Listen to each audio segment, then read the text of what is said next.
Now we are going to discuss about the pulmonary circulation and little bit about the ventilation. So functional anatomy, special features of the pulmonary circulation, and what are the factors influencing pulmonary circulation, right? And when we do exercise, what happens to the circulation? This diagram showing overall blood flow to the pulmonary system, right? Pulmonary system.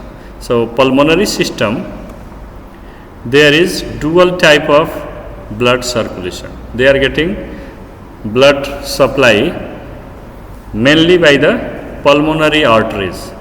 Deoxygenated blood from the right ventricle, okay, goes to the alveoli. And deoxygenated blood containing deoxygenated, okay, this deoxygenated blood having partial pressure of oxygen is around 40 millimeter of mercury.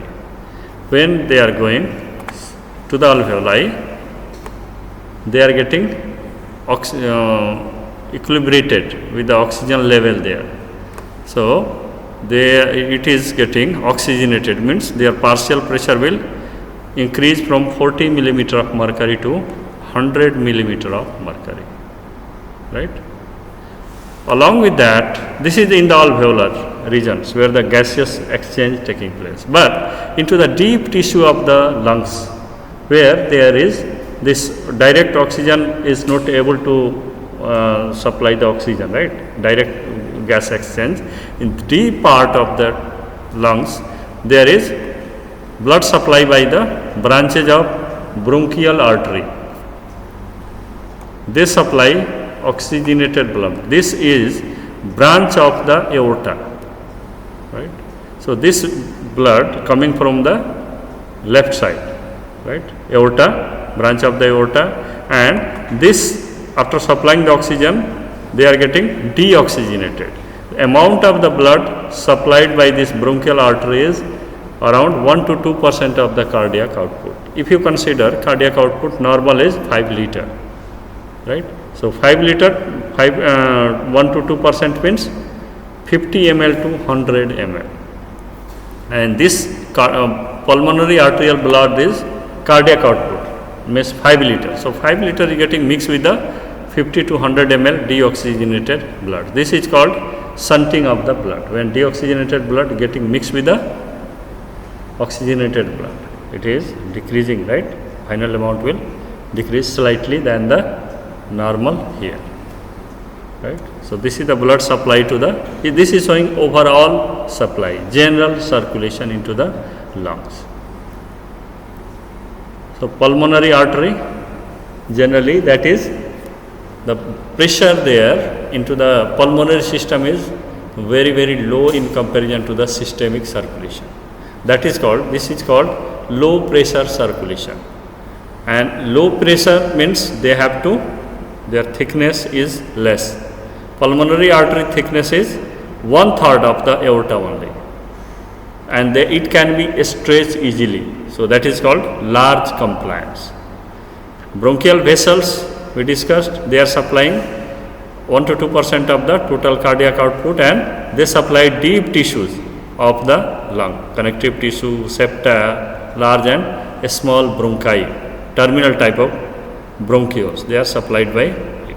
So left atrium and left ventricular, this blood, bronchial blood, it is getting mixed with the pulmonary veins, pulmonary vein carrying blood to the left side of the heart, atrium, then ventricle, then aorta, and from the aorta, this bronchial vessel again supplying to the heart. So this 1 to 2% is not going into the right side of the heart. That's why left cardiac output is 1 to 2% greater than the right ventricular output. Lymphatics, right, like other tissue, they remove particulate matter, plasma protein leaking from the lung capillary into the interstitial fluid. And here the capillaries are more leaky, right? So lymphatic is more active into the lungs. They are low pressure system. Pulmonary arterial blood pressure is around, mean pressure is around 15 millimeter of mercury. At diastolic pressure is 7-8 millimeter of mercury, and systolic pressure into the pulmonary artery is 25. It is 25 millimeter of mercury. So mean pressure is calculated by diastolic pressure plus 1/3 of the pulse pressure, difference between the systolic and diastolic pressure. And as we have, this is having large compliance, right? So it can normally, it can retain, it can contain more blood at the normal, normal resting condition in this pulmonary circulation because of the high compliance. Total, any time into the pulmonary system, the amount of blood is 500 ml.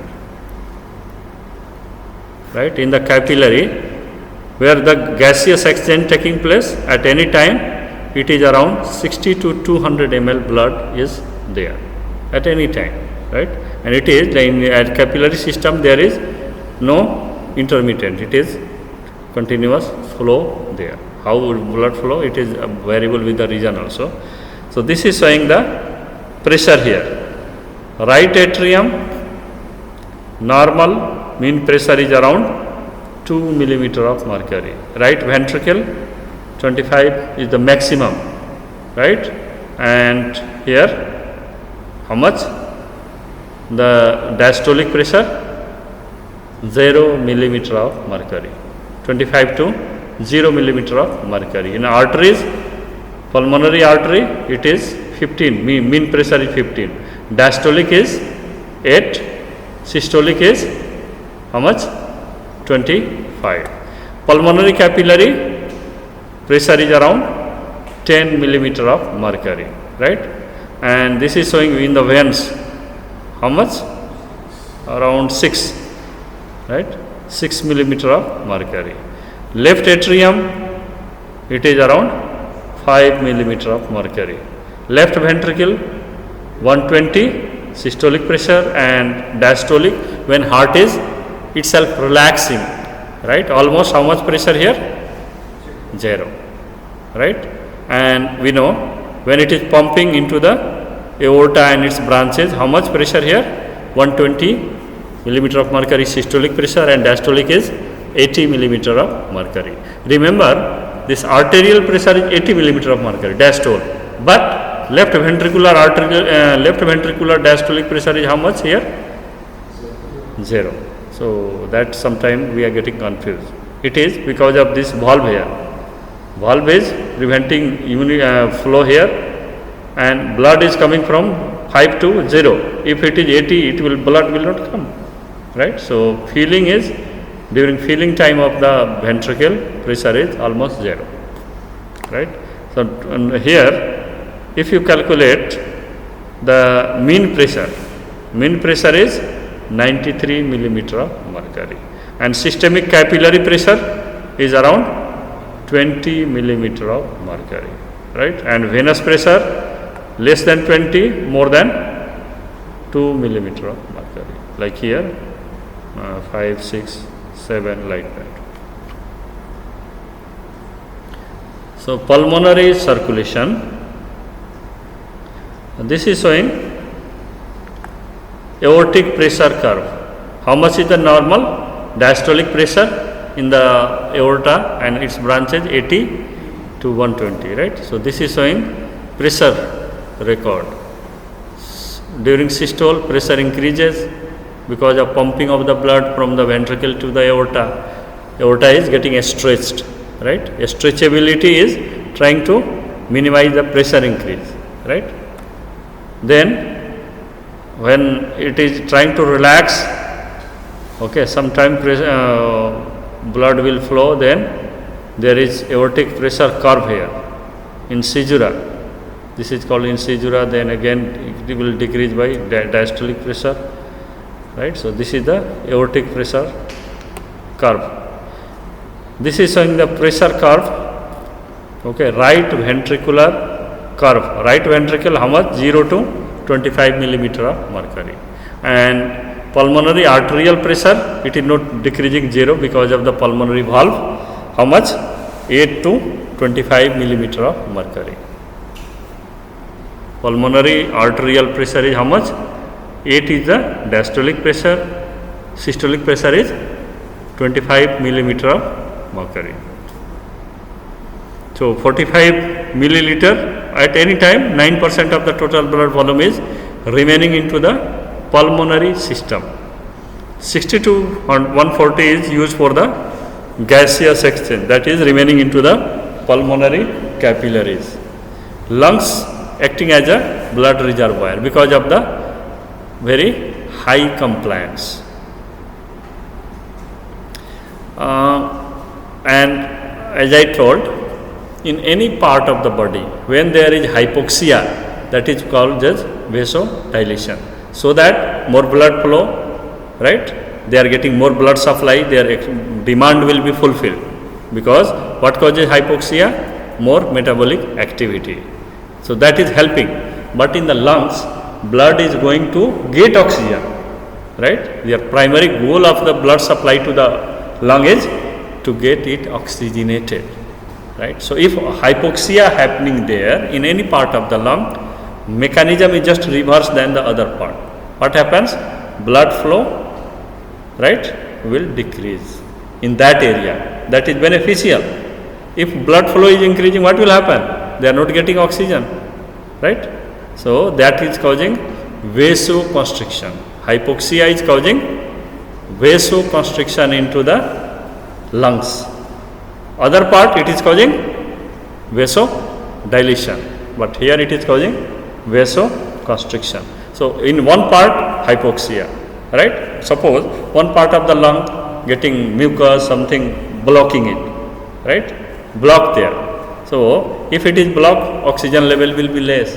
And if blood flow is going there, they are returning without getting oxygen, right? That is called shunting. Shunting of the blood means they are not getting oxygen. Oxygen level, final oxygen level will be falling. So the nature has provided mechanism so that there is no wastage of the blood flow in that area. That is causing vasoconstriction in that area. So what will happen? Blood is diverted to the more oxygenated area, right? So effect of diminished alveolar oxygen on local alveolar blood flow is what happens? Vasoconstriction, less blood flow, right? Effect of hydrostatic pressure gradient in the lungs on regional pulmonary blood flow. What we say, like how much is our blood pressure? Normal, systemic blood pressure, how much? 120 by 80 millimeter of mercury. So if you measure, suppose I am standing here. If you measure blood pressure here, right? Here, as well as in this condition, is it same blood pressure we are getting? No. Why? Because of the gravity had great influence on blood flow. Because of the gravity, blood is pulled on the downside, right? So 120 by 80, that is applied at the heart, because heart is the primary pump that is creating the pressure, right? So it is applied at the heart level, you have to record, right? So when you measuring the blood pressure, keep in mind that your position of the measuring blood pressure, right, it should be at the heart level. If it is increasing, if you are elevating it, what happens to pressure? Blood is pulled downside, pressure will be go low. Low pressure means what happens to flow? Decreases, right? No, pressure will be less, more pressure, more will be flow. Like if you want to elevate, pump the water, you need more pressure to go up, right? If pressure is falling, sometime low voltage something, what happens? Less flow will go there, right? So same thing here, less flow. Pressure is less, flow is less, right? So high, less flow, less pressure. Downside, what happens? Pressure is more, flow is more. So same thing, lung is a large structure around from here, right? It is spread here from the apex, right, to the base. It is around 30 centimeter, right? So it is regional, it is variable, upside, downside, it is no same amount of blood flow, right? The BP, blood pressure in the foot of a standing person, around 90 millimeter more than the pressure at the level of the heart. You got it? Heart level, how much? 120 by 80 millimeter of mercury.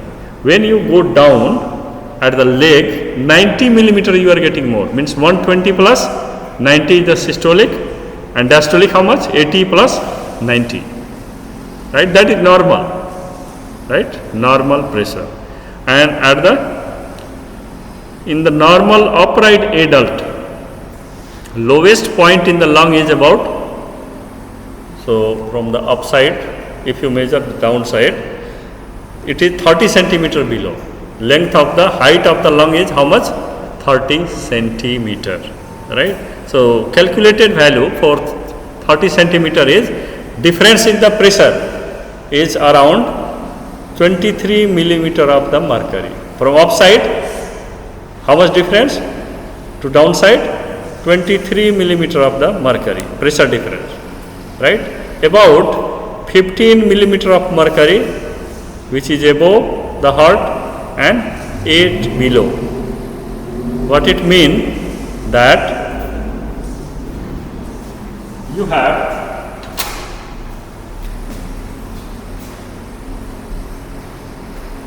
suppose this is the lung, right? So upside to downside, how much the difference? Upside and downside, it is what is the length here? 30 centimeter, right? 30 centimeter. Out of that, the difference, and how much is the pulmonary arterial pressure? We discussed 25 by 80 millimeter of mercury. That is the blood supply, right? Arterial, pulmonary arterial pressure is 25 to 25 is the systolic. Diastolic how much? 8 millimeter of mercury. And what this is telling is about 15 millimeter of mercury, which is above the heart. So suppose here we have heart here, right? So from here at the heart level, this is heart level, how much pressure here? We discussed 25 by 80, 25 by 8 millimeter of mercury, right? This is the pulmonary arterial pressure. And because of gravity, if you go up, right, here at the apex, how much difference in the, how much it will go, increase or decrease? Huh? Pressure, when you go up, pressure will go up or decreasing, right?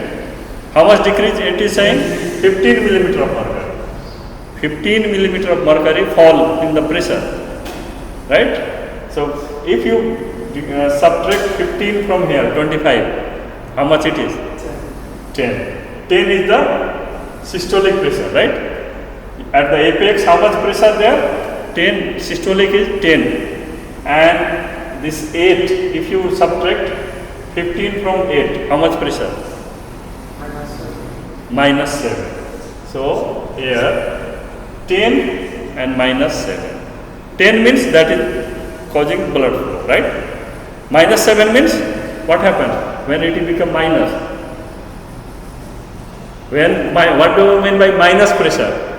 The vessels getting closed, right? No flow, right? No flow. So only it is causing flow at the systolic, diastolic, no flow. When you go down, how much different is this line telling? 8 millimeter, right? 8 millimeter. So how much pressure at the base here? 25 plus 8. How much? 33, right? and 8 plus 8, 16, right? So what happens to pressure high here? Blood flow more, both diastolic, systolic flow there, right? Flow there. Now, so according to this situation, right, one scientist, on the name, honor of the scientist, his name is something West, right?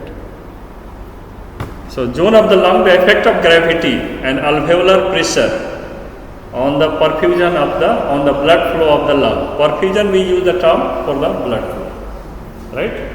So perfusion of the lung is varying with the height, right, and position. When we are standing, this is applied at that time. When you are sleeping, it is in the same horizontal, blood flow is uniform, right? But when we are standing, at that time, blood flow is more at the which part? Base.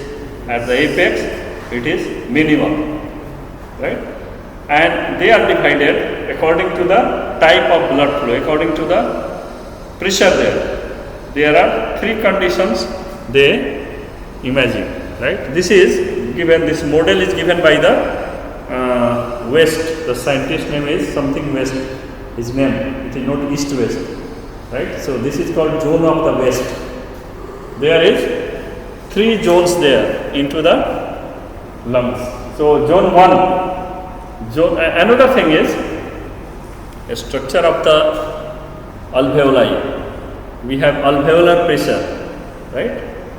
We have, we say pulmonary pressure, right? What is the structure of the alveoli? It is like a room, right?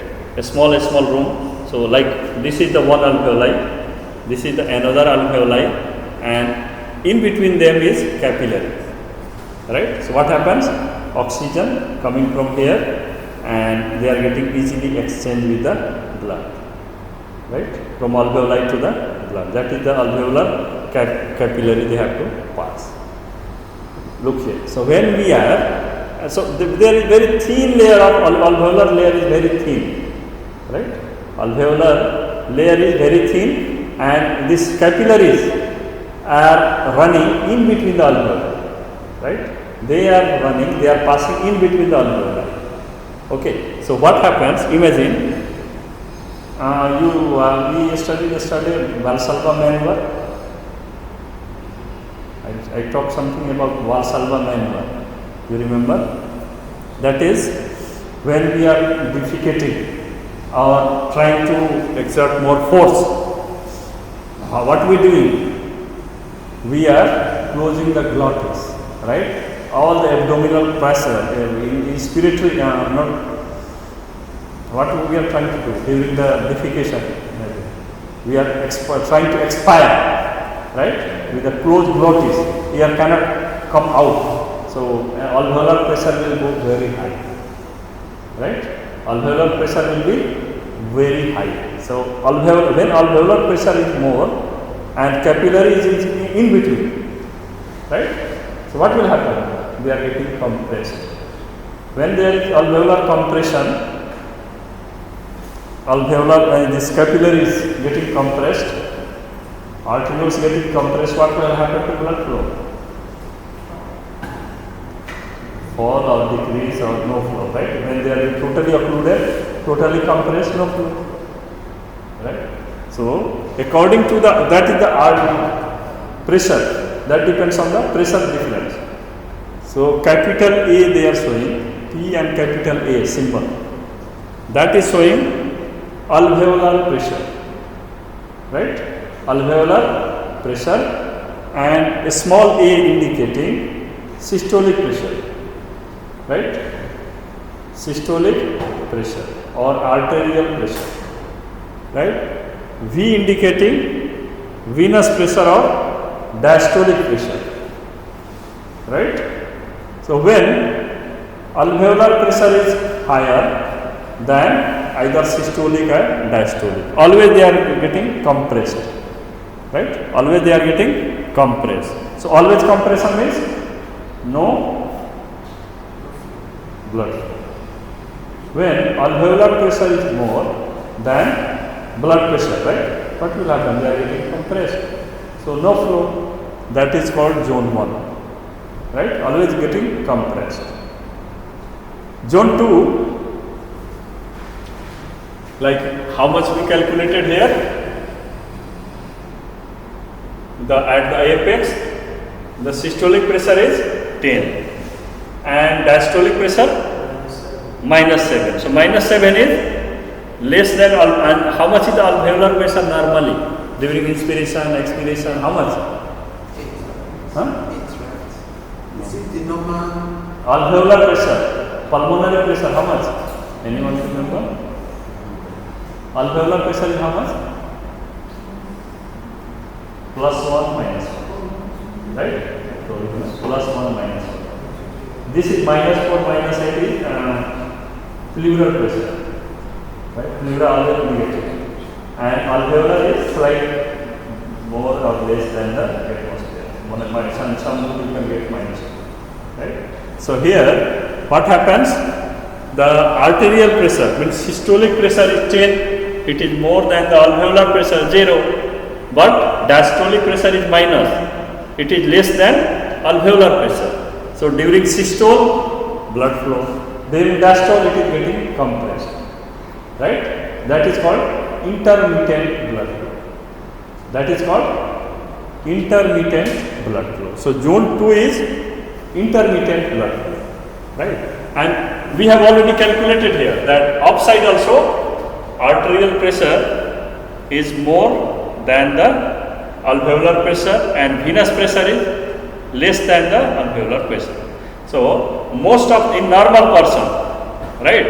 Normal person, most of the part here is zone 1, zone 2, right? Zone 1 is pathological condition. It is not in normal condition, right? What happens there in zone 1? Alveolar pressure is very high. Like when you are putting someone in the ventilation and ventilator, the pressure is more. What will happen? If how much pressure in the alveoli? It is +1, 0. If you are giving 10 millimeter of mercury pressure, what will happen? They will getting, alveoli is getting, right, more stretch, and that will compress the capillary. So if capillary compressed, your ventilation will not work, right? Person will die. So we have to keep in mind these things, right? How much pressure you are giving. So normally this is the pathological condition, zone 2, right? Zone 3 is alveolar pressure is less than arterial and venous pressure, means continuous flow. Zone 1 no flow, zone 2 intermittent, right?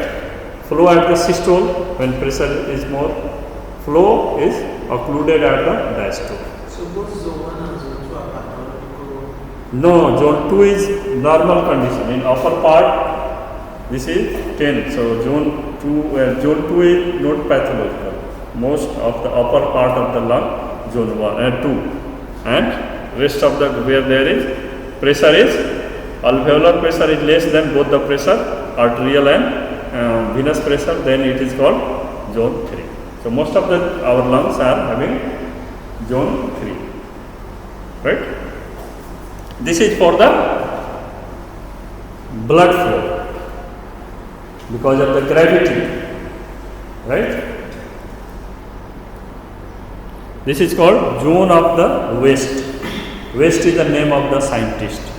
So zone 1, zone 2, zone 3. But normally, ideally, normal person we don't have zone 1, right? Most of the area comes under zone, upper part comes under zone 2, zone 3. Zone 1 is in pathological condition because no blood flow there. It is showing zone 1 what happens? Here alveolar pressure is so high that this capillary getting totally compressed, either systolic or diastolic. But in zone 2 what happens? This is getting open, this pressure is more during the systole but less during the diastole. So it is intermittent flow, right? Systolic is more blood flow, Diastolic is less, it is getting compressed. Right? Zone 3, what happens? Can you tell? Alveolar pressure is less than both the systolic and diastolic. Systolic, diastolic is say A, arterial pressure and venous pressure. Right? These both are more than, right? So what happens?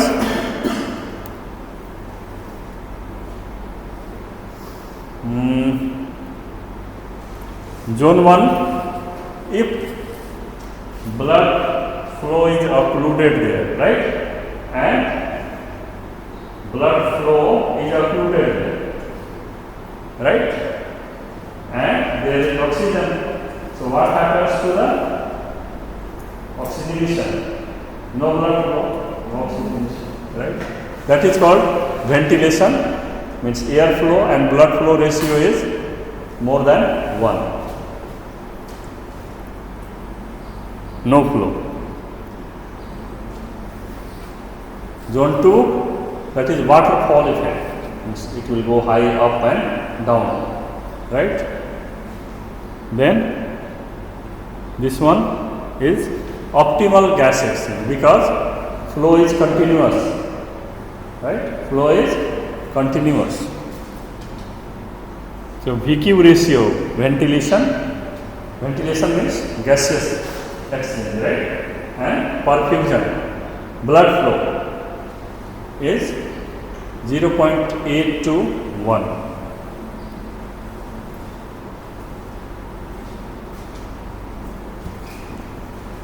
Okay, so what happens during heavy exercise on pulmonary blood flow? During the exercise, skeletal muscle, they are more active. Hypoxia, we just discussed, it will cause more potassium, H plus ion, more because of metabolic activity. In that area which is more active, they will get more blood flow, right? Our heart rate increasing more than twice. Blood, stroke volume, how much blood is pumped by the heart because of sympathetic activation. Cardiac output normal is 5 liter. It will go by 15, 20 liter. It depends on how much severity of the exercise you are doing, right? So cardiac output increasing means blood flow is also increasing 4 times, 5 times. So during heavy exercise, blood flow through the lung also increases 4 times to 7 times, right? So how this blood is accommodated into the lungs? Recruitment of new capillary. Normally, what happens? One arteriole giving many capillaries, right? So some capillary only used, rest of the capillary, that is called pre-capillary sphincter.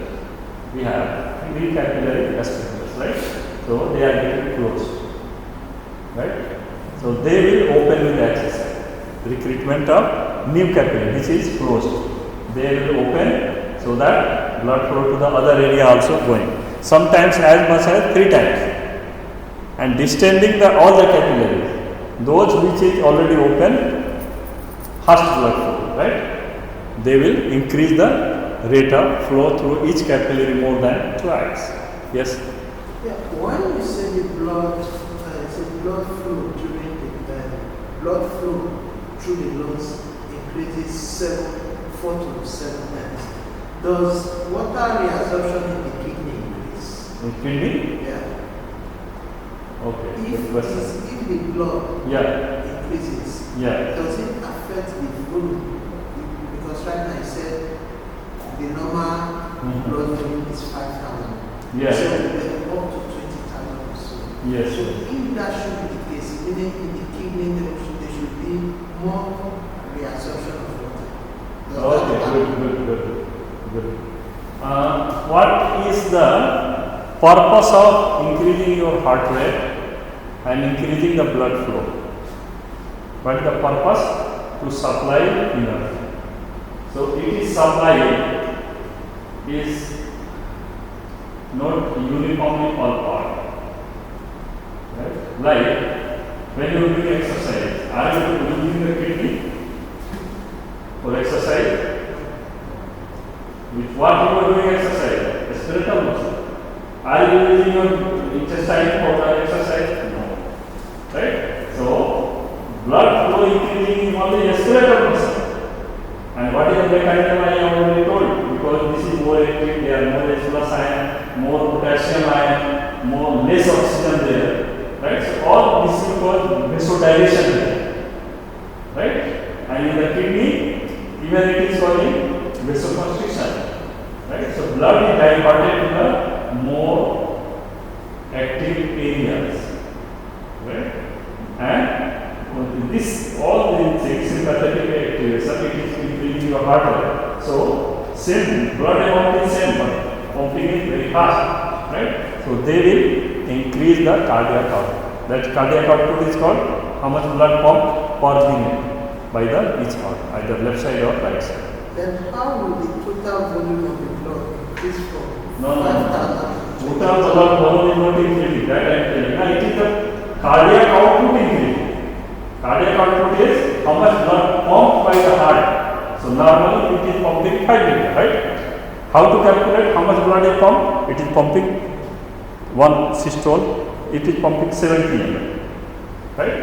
It is receiving the blood from inferior and superior vena cava, right side of the heart, then it is pumping without muscle contraction, right? That is called a stroke volume.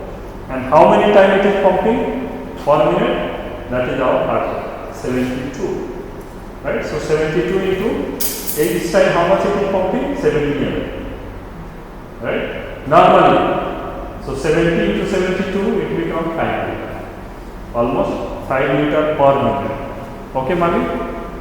It is become 5 liter.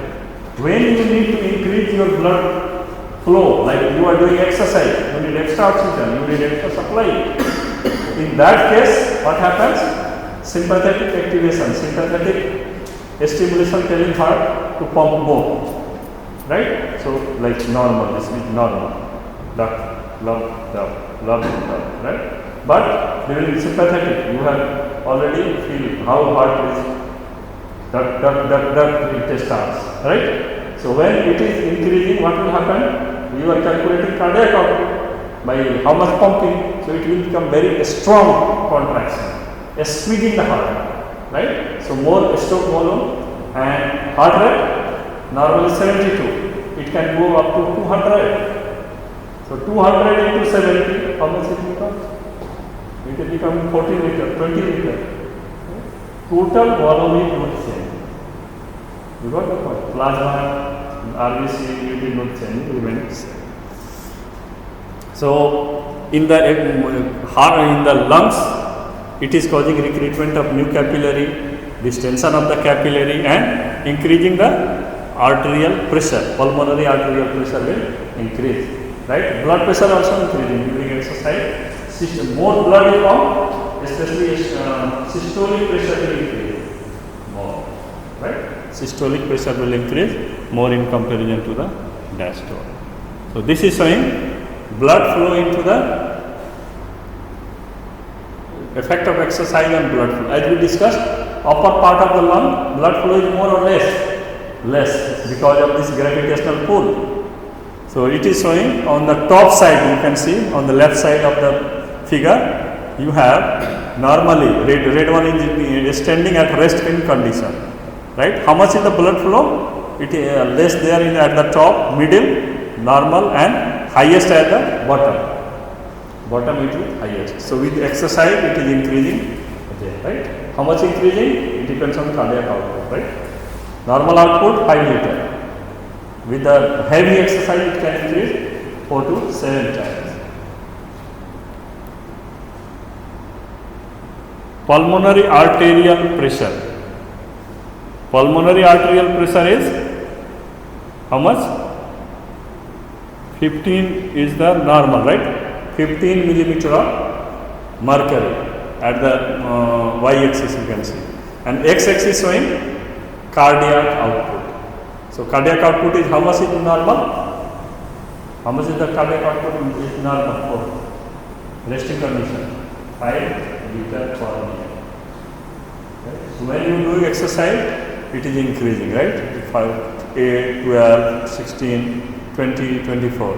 And pulmonary arterial pressure also increasing linearly. So another effective length of time blood stays in the pulmonary capillary. What is happening in the pulmonary capillary when blood is passing? They come in contact with alveoli, right? Alveolo-capillary membrane, and they are getting exchange, oxygen exchange, right? So how much time it is remaining there, that is helping to delivery, like the sheep coming, right? Sheep, and they are exchange loading and unloading. Same thing here. So how much time is they taking? Loading and unloading, right? If it is passing very fast, what happens? No time for the loading and unloading, right? So it is related with the delivery. Blood passes through the pulmonary capillaries in about 0.8 seconds, and that is the calculated. How we calculate how much time it is remaining is by the heartbeat. Heartbeat is normal is 72 times in how many seconds? 60 seconds. So can you calculate how much it is taking per beat? 72 times 60 seconds. So 1 beat, how much time it will take? 60 divided by 72. I thought that the blood, the time stay for the blood is 0.3 seconds. No, that is what we tell you about the systolic time. Heart contraction takes 0.3 seconds and diastole takes 0.5 seconds. Right?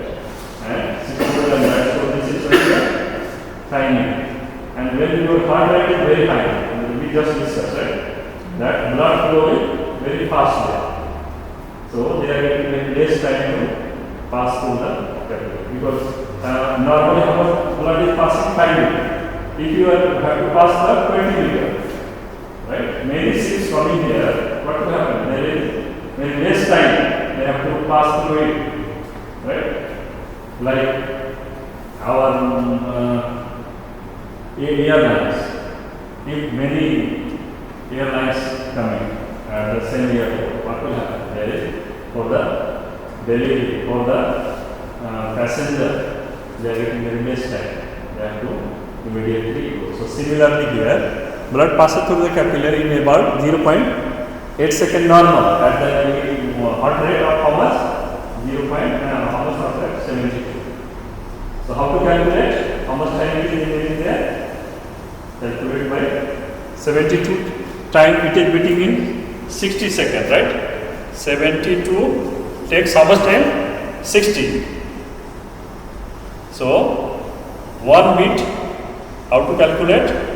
60 by 72. So it will come 0.8, right? If your heart rate is increasing from 72 to suppose 144, double, then how to calculate how much time remaining? Divide 60 by 144. Then how much time it will take? It will remain there 0.4, right? More is the cardiac output, less they are getting time, right, for the gaseous exchange. So when the cardiac output increases, this can shorten at less at 0.3. It depends how much blood is coming, right? How much is your heart rate? I just give you. Our maximum heart rate is how much? It is around 200 times or it can increase. That is called maximum heart rate. Huh? Yes, exactly. When we are getting older, this maximum heart rate will be normal for the children. It is 206 minus 8, which is the formula. 206 minus 8. So very young child, it can increase up to 206 maximum. And that is very interesting. If it is increasing more than that, there is no gaseous exchange, right? So when the cardiac output increases, maximum it can be identified as 0.3 seconds at 200. When it becomes 200, they are getting. But for the gaseous exchange, oxygen, carbon dioxide, it takes only, for the delivery, it takes only 0.1 second. Right? It is taking 0.1 second. Okay, so capillary exchange of fluid in the lungs and pulmonary interstitial fluid dynamics. Means, we know, we have studied in introduction about the body fluid compartment, right? That what are the pressure, solid filtration, reabsorption. So same thing here. Interstitial fluid in the lung is slightly negative than in the peripheral subcutaneous tissue. Why? Why negative? Negative means suction, because of lymphatics is very active here. Lymphatics try to suck whatever there into the interstitial fluid, and it is helping to clear the alveoli. If alveolar fluid volume increase, what will happen?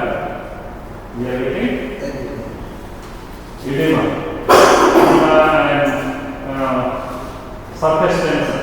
Problem is more water, surface tension, then you have to exert more breathing, right? Exhausted breathing become more like asthmatic attack, it is happening. So pulmonary capillary are relatively leaky to protein molecule, right? And this protein molecule, more protein means they will absorb more water, right? More water means interstitial fluid volume will increase and that will cause edema, right? So this is prevented by colloidal osmotic pressure of pulmonary interstitial fluid is about 14 millimeter of mercury. Why? Because of the capillaries are so leaky. Normally, at the interstitial spaces we don't have protein, right? But there is protein because of the leakiness. So these proteins are taken by the lymphatics. So lymphatics is very, very important. And alveolar walls are extremely thin, right? Alveolar epithelium covering the alveolar surface is very weak. When there is increased pressure, like when you are increasing the during ventilation pressure, what will happen? They can damage the alveolar wall, right? So it is ruptured by the any positive pressure. Positive pressure means if you are blowing, the person is unconscious, and if you are blowing, right? For short term it is okay, but for long term if person is kept in the ventilation with a positive pressure, what will happen? It can damage the lung, because lung is alveoli is very weak, right? Very thin structure. So this is showing the pressure differences. Recording.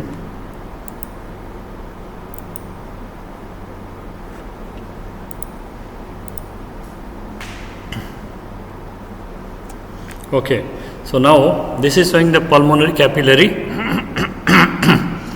The pressure is around, capillary pressure is around, pulmonary capillary pressure 7 millimeter of mercury, systemic capillary pressure is 17, right? This is the average pressure. And in capillary generally there is continuous type of flow because of the this compression of the arteries. Interstitial fluid pressure in the lung is slightly more negative than in the peripheral subcutaneous tissue. Why? Why it is more negative?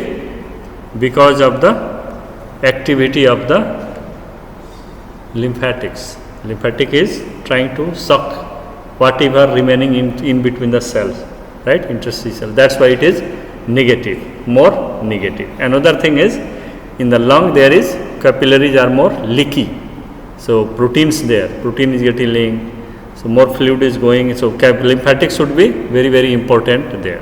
And pulmonary capillary are relatively leaky to protein, we have already discussed, right? And so that colloid osmotic pressure in pulmonary interstitial fluid is around 14 millimeter of mercury. But if you consider this side, capillary is continuous, not leaky. So protein concentration into the interstitial space is negligible, right?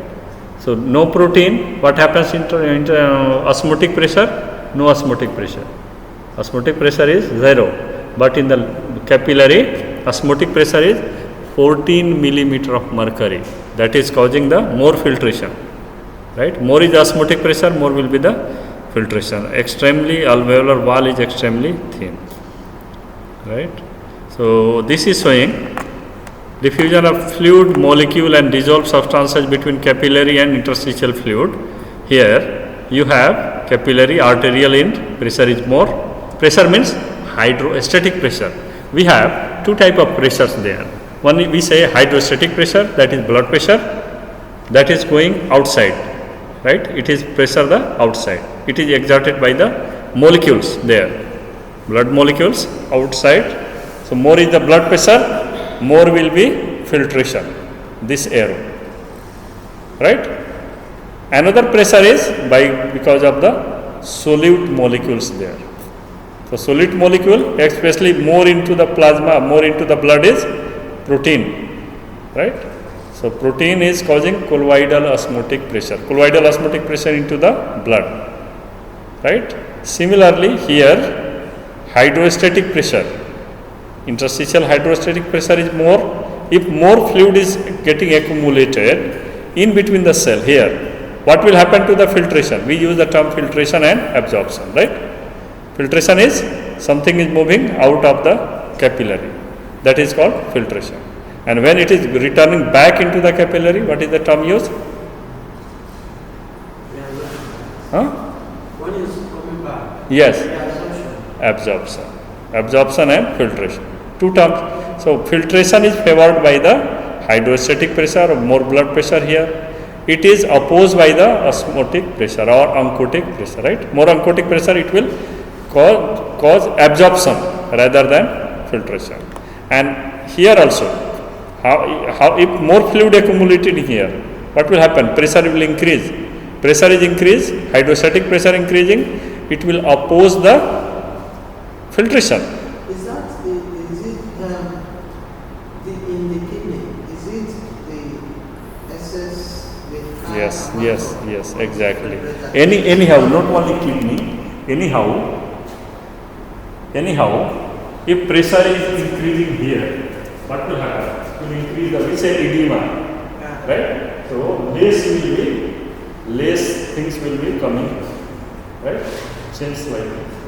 So that is interstitial fluid pressure, right? This is called wet.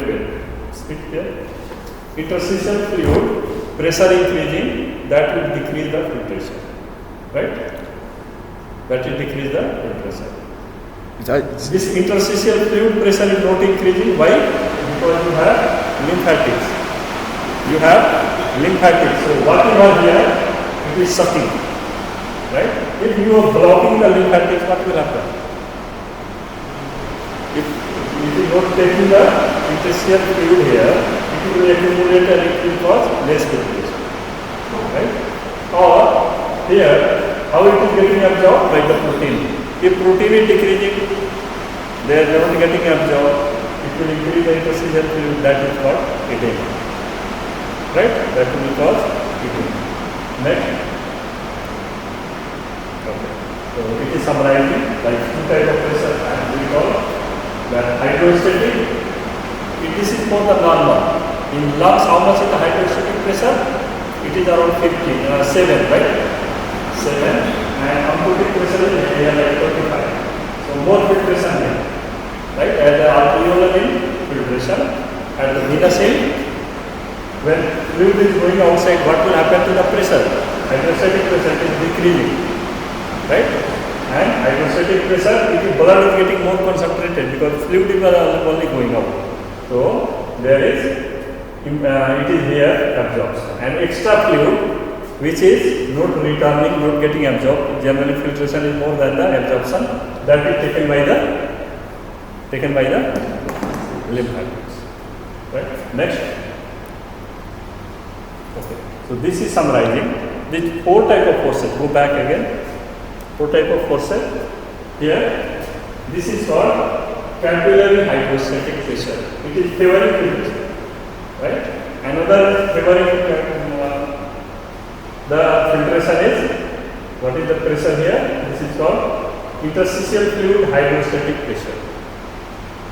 These two pressure is favoring this green color favoring the filtration, and two pressure favoring absorption. Opposing the filtration is interstitial oncotic pressure. Interstitial oncotic pressure, and another is here, which oncotic pressure? It is causing the absorption is caused by hydrostatic pressure.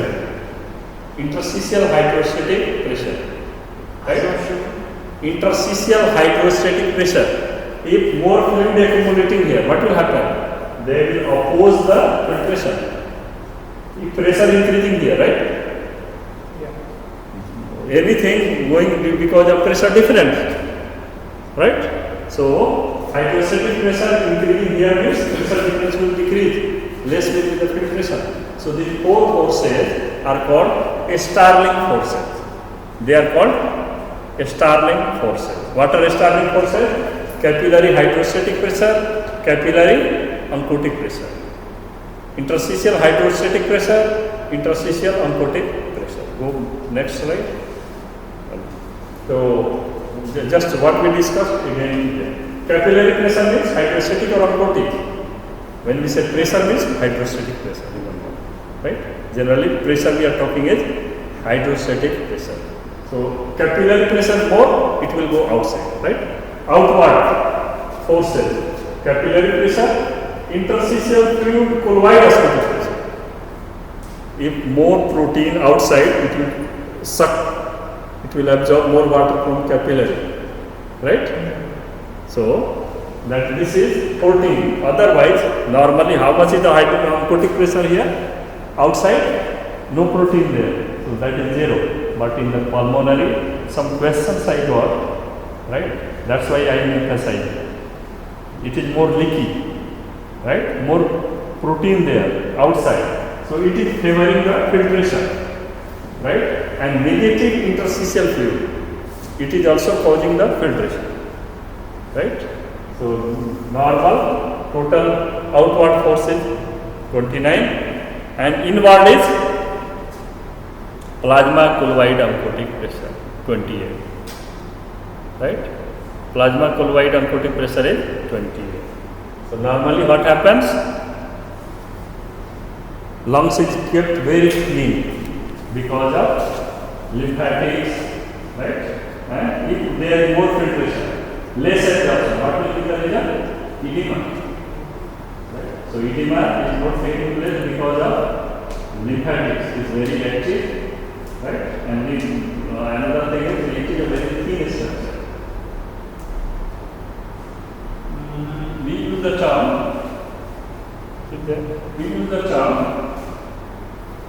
the surface tension.